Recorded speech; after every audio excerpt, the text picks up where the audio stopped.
존경하고 사랑하는 우리 구독자 여러분 반갑습니다. 여러분의 천만 라디오 최대장입니다.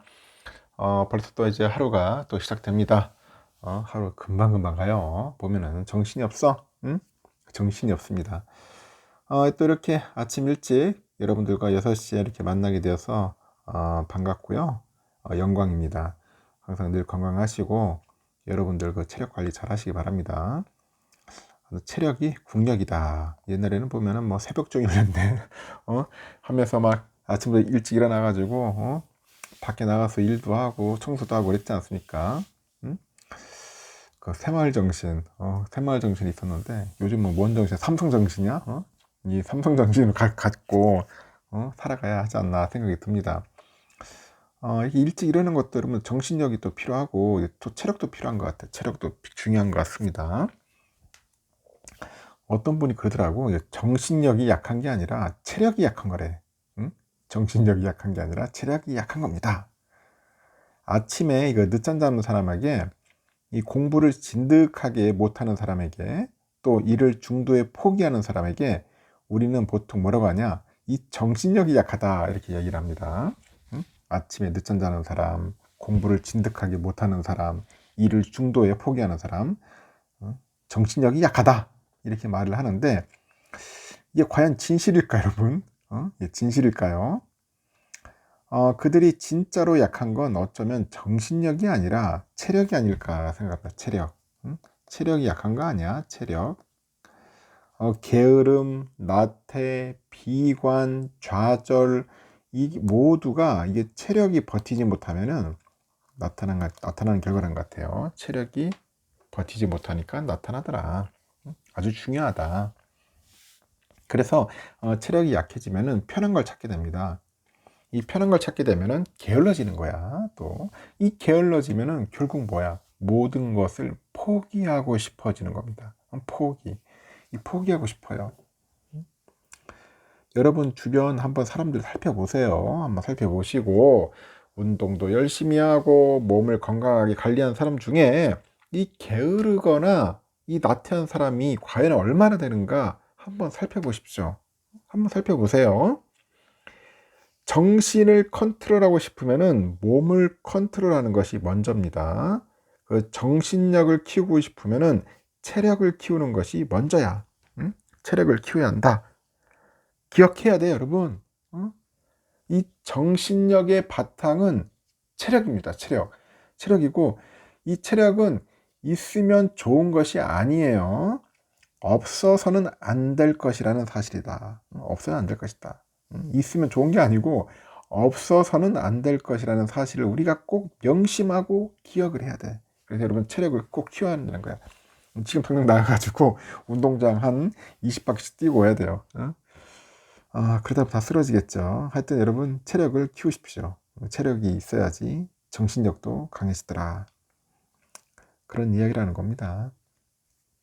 그러면은 또 삼성 이야기를 한번 신나게 떠들어 볼 테니까 여러분들 편하게 들어주시면 되겠습니다. 삼성전자 뭐 할 게 너무 많아요. 이야기할 것도 많고. 어제 제가 얘기를 한 것 같은데 이게 삼성전자랑 이게 스마트폰 운영체제 OS의 그 안드로이드 분야에서 아주 긴밀하게 협력해온 우리 구글이 있는데, 이 구글이 이 배신을 때렸어. 구글이 이번에 폴더블이죠. 이 폴더블 이 스마트폰을 내놨습니다. 폴더블. 이 폴더블 스마트폰을 이제 내놓고요. 이 분야를 주도해온 삼성한테 이제 도전장을 내민 겁니다. 도전장을 내밀었다. 구글은 미국 캘리포니아주 마운틴뷰에 있는 그 쇼라인 앰피시어터에서 10일 날에요. 열린 그 연례 개발자 회의 구글 I/O에서 마지막 순서로 회사의 첫 폴더블 폰 구글 픽셀 폴드를 공개를 합니다. 공개를 했고, 구글의 그 부사장 그래요. 구글의 디바이스 쪽 그 수석 부사장은 시장에 나와 있는 폴더블 폰 중에서 가장 얇고 제일 내구성이 좋은 힌지를 갖췄다. 그렇게 강조를 합니다. 딴 건 없어. 그냥 얇고 힌지를 갖췄다. 특별한 뭐 장점은 없는 것 같은데. 이 픽셀 폴드는 펼쳤을 때 삼성전자 갤럭시 Z 폴드 4랑 같은 7.6인치 6인치 메인 디스플레이를 갖췄더라고요. 접었을 때는 외부 디스플레이는 5.8인치고요. 접었을 때 크기는 79.5에 139.7, 그리고 두께는 12.1mm네요. 그리고 펼치면은 158.7에 139.7, 그리고 두께는 5.8로 줄겠죠. 무게는 289g입니다. 289. 갤럭시 Z 폴드 4보다 세로는 짧고 가로가 좀 길은 것 같아요. 가로가 좀 길다. 무게는 다소 얇지만은 두께는 다소 얇지만은 무게는 한 20g 정도 무겁다고 하네요. 보니까 구글의 다른 스마트폰처럼 자체 AP인 텐서 G2 텐서 G2를 적용했다. 근데 보니까 AP가 영 마음에 안 드네. 배터리 용량은 갤럭시 Z 폴드 4보다 한 10%가량 큰 4821mAh 사용하고 72시간 정도 사용할 수 있답니다. 72시간. 카메라는 4800만 화소 광각에 1080만 화소의 초광각, 그 1080만 화소의 장거리 5배줌 기능을 갖췄어요. 외부의 전면 카메라가 950만 화소, 내부 전면 카메라는 800만 화소입니다. 이 폴더블 폰인 만큼 셀카 기능을 강조하네. 셀카. 화면을 펼치고 셀카 모드로 들어가면 한쪽 화면에 비친 자신의 모습을 보면서 셀카를 찍을 수 있다고 합니다. 또 다른 언어를 쓰는 두 사람이 대화를 나눌 때 음성 번역을 제공을 하면서 펼쳤을 때 양쪽 화면을 통해서 상대의 언어로 번역된 텍스트도 보여주더라.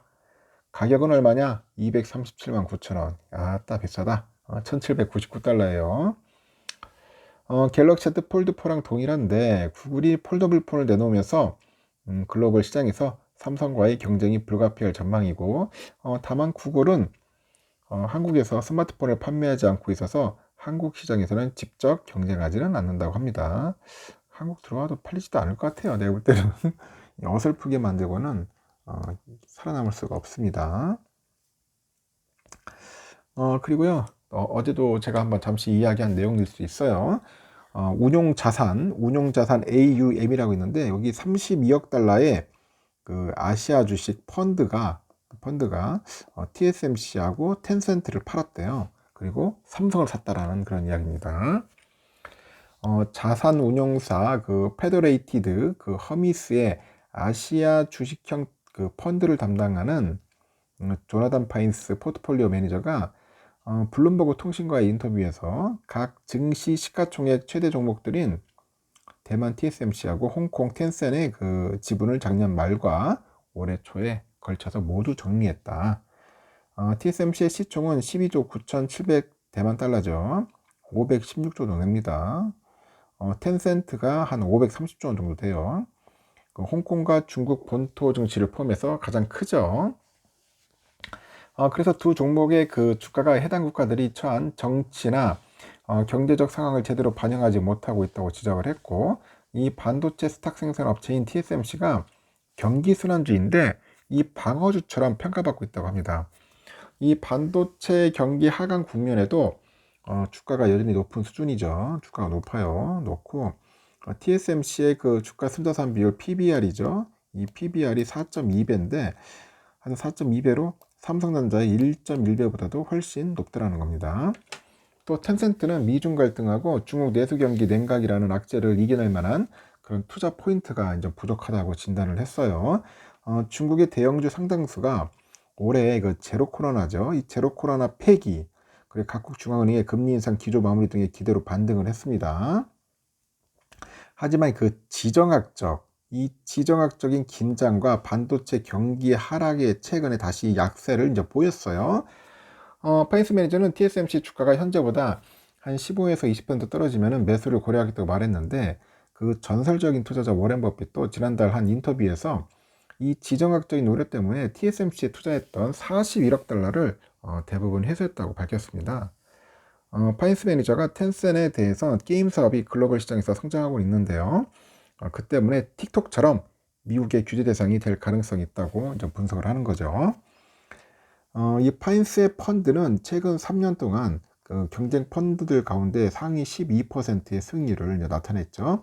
그는 최근 3에서 6개월 사이에 한국 주식 비중을 늘렸다고 말을 했는데, 삼성은 이익이 바닥을 지나고 있고요. 시장 지배력이 확대되고 있다는 점을 강점으로 꼽았습니다. 이런 높은 시장 지배력 때문에 반도체 경기 하강 사이클을 견딜 수 있다는 그런 설명을 하고 있습니다. 그 파인스의 펀드의 주요 보유 종목은 삼성전자가 8.4%, 홍콩의 그 부호 리커싱의 CK 허치슨이 4.2%, 중국 검색 엔진 바이두 3.9% 등으로 나타났습니다. 삼성을 샀다. 삼성을 샀다는 거, 삼성을 샀다는 거예요. 삼성이 좋다는 거겠지. 삼성전자 아주 막 인기 짱입니다. 인기 짱이야. 이제는 뭐 아시아에 이제 펀드들도 이제 몰려들기 시작하고 하니까 여러분들은 하여튼 부지런히 모으시길 바라겠습니다.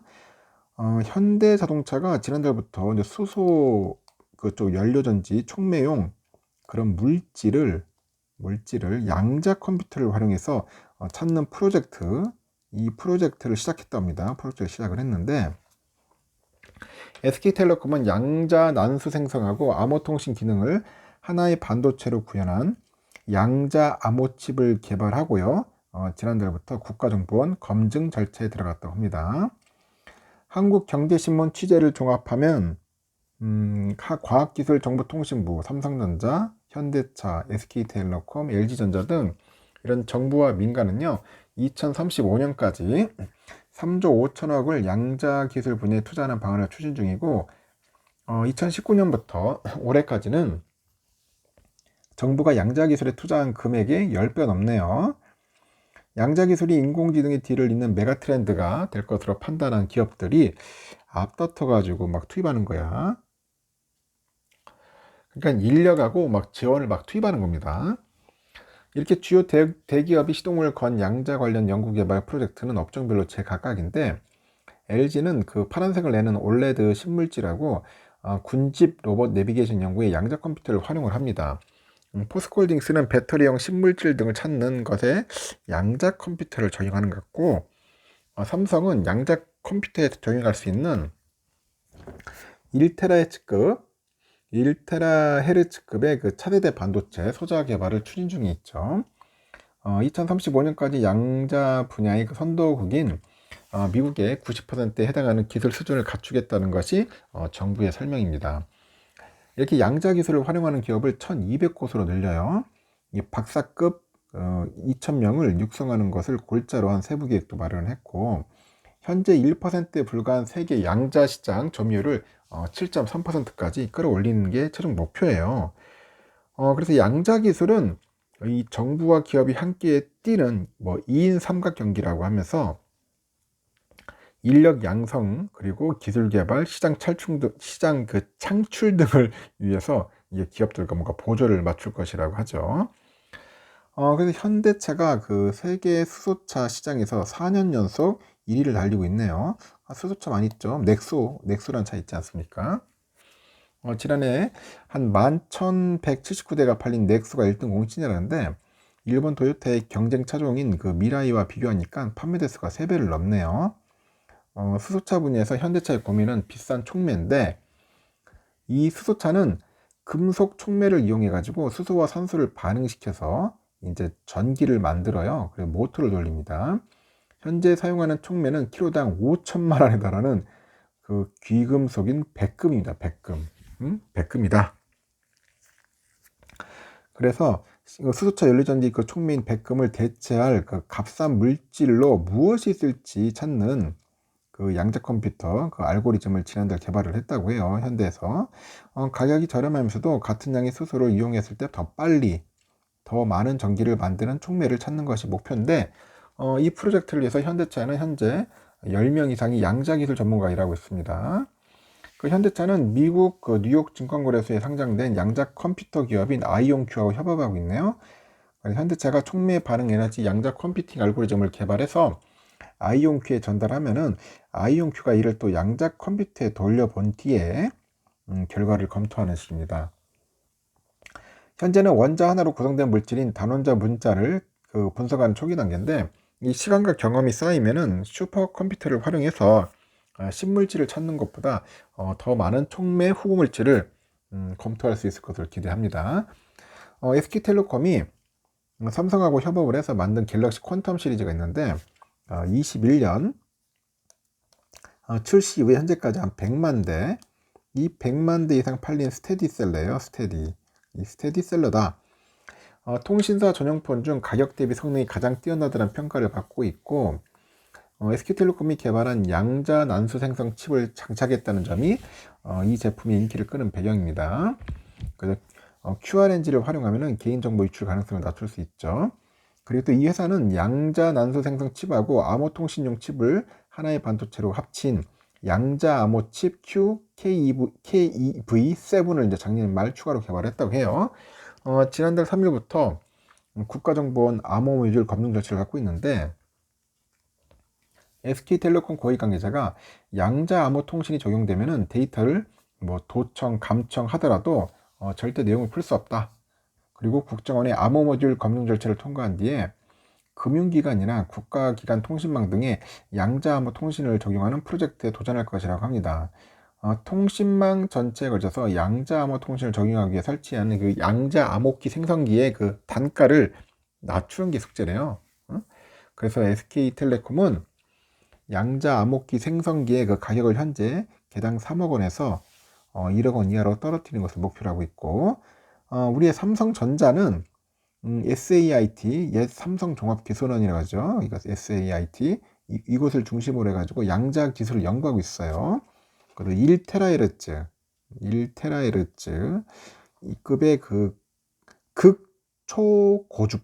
극초고주파고 초저전력 차세대 그 반도체 소재를 개발을 해가지고 양자 컴퓨터에 적용할 예정이라 합니다. 이 양자 통신용 그 빛을 상온에서 구현하는 그런 연구도 추진하고 있다고 하는데, 최근에 출시된 갤럭시 Z 폴드 4에는 최소한의 전력 소비로 실시간 이미지 복원을 가능하게 하는 첨단 그 양자화 기술도 적용했죠. 그 LG전자도 구글하고 서울대 등과 협업을 해서 전자제품의 에너지 효율을 개선하는 등의 실용적인 문제를 해결하기 위해서 양자 컴퓨팅을 연구하고 있다고 하네요. 양자 인터넷 원천 기술 개발도 작년부터 시작을 했고요. 그리고 포스코는 2차 전지 양극재 등에 적용할 수 있는 후보 물질을 찾고 있어요. 이렇게 정부와 대학 출연연구소는 기업이 양자 기술을 다양한 분야에서 응용할 수 있도록 원천 기술 연구에 집중할 것 같습니다. 우선 2030년대 초까지 1000큐비트급 양자 컴퓨팅 개발을 지원하기로 했고요. 전국의 양자 통신망을 구축한다는 계획도 있습니다.